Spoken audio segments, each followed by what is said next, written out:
Mga kabiyahero, ang ibabahagi ko ngayon ay patungkol sa isang structure o istruktura na kung tawagin ay viaduct. Saan mang panig sa ating bansa ay may matatagpuan tayong mga viaduct. Ngunit ang tampok natin ngayon ay ang Patapat Viaduct na matatagpuan sa Pagudpud, Ilocos Norte.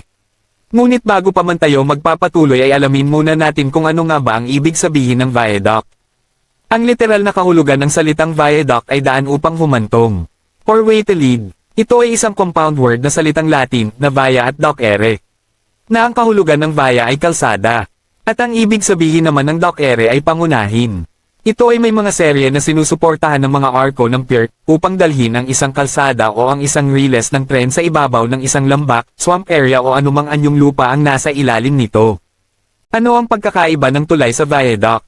Ang mga tulay ay tinatayo sa ibabaw ng mga ilog o anumang anyong tubig ang nasa ilalim nito, samantalang ang mga viaduct ay may posibilidad na tumawid sa mga lambak at mababang lugar kung saan maaring mayroong ilog o wala. Dahil ang Patapat Viaduct ang tampok sa ating kwento kaya pag-uusapan natin ang patungkol dito. Ang Patapat Viaduct ay kilala rin bilang Patapat Bridge, ay matatagpuan sa Pagudpud, Ilocos Norte na isang coastal resort town sa pinakahilagang dulo ng isla ng Luzon sa Pilipinas. Ang tulay ay may taas na 31 metro sa ibabaw ng dagat ngunit nasa gilid ito o sa paanan ng bundok na nasa gilid ng dalampasigan. May haba itong 1.3 kilometers at 30.9 feet ang lapad nito.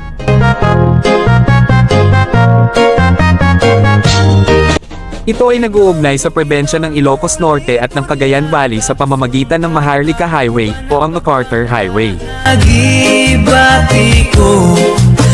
Ito ay itinayo ng Hanil Development Company Limited sa ilalim ng pangkalahatang pamamahala ng DPWH-PMOPJHK.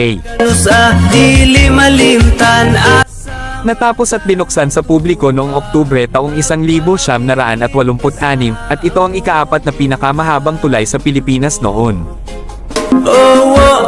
Nasa gilid ng tulay sa unahan ay makikita natin ang waterfalls na umaagos mula sa dalisdis ng bundok at nasa gilid mismo ng tulay ang pagbulusok nito sa ibaba. Ito ang area kung saan mag-build up ang daloy ng trapiko dahil maraming humihimpil sa malapit sa lugar na ito upang mag-picture taking at video recording. Ngunit sa pagkakataong ito ay halos ako lamang ang dumaan sa nasabing tulay dahil na rin marahil sa sama ng panahon sa kasalukuyan. Gawa na rin sa pananalasa ng Bagyong Leon at Marcy, dito sa Hilagang Luzon, partikular na sa Cagayan Valley at Ilocos Region. Tapat sa Nampaselang Bay ang viaduct kaya kadalasan sa mga motorista ay mapahinto sa nasabing lugar dahil sa nakabibighaning tanawin sa loob at magandang tanawin naman ng bundok at ng waterfall sa kabilang panig. Isa ito sa pinaka-scenic at photograph destination sa norte dahil sa taglay nitong kaakit-akit na tanawin. Ang Patapat Viaduct ay may layong 574 na kilometro at humigit kumulang 9 na oras ang biyahe mula sa Kalakhang, Maynila, via NLEX, SCTEX at TPLEX. Datapwat paglabas ng TPLEX sa may Rosario, La Union ay ang Maharlika Highway naman ang tatahakin hanggang marating ang destinasyon.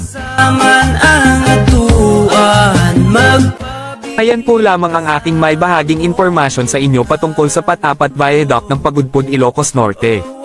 Maraming salamat po at kung inyong marapatin ay i-comment po lamang kung mula sa anong lugar ang inyong kinaroroonan habang nanonood nito. Para naman pong malaman ko kung saang lugar nakarating ang video kong ito.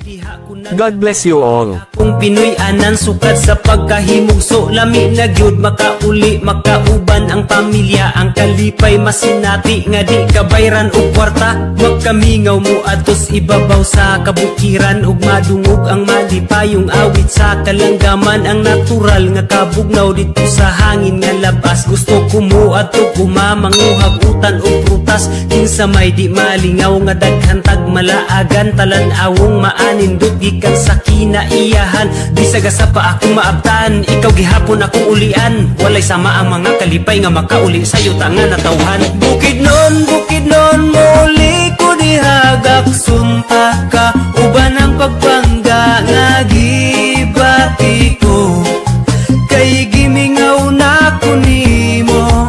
Bukid non ikaw ang yuta kanusa dili malimtan asa man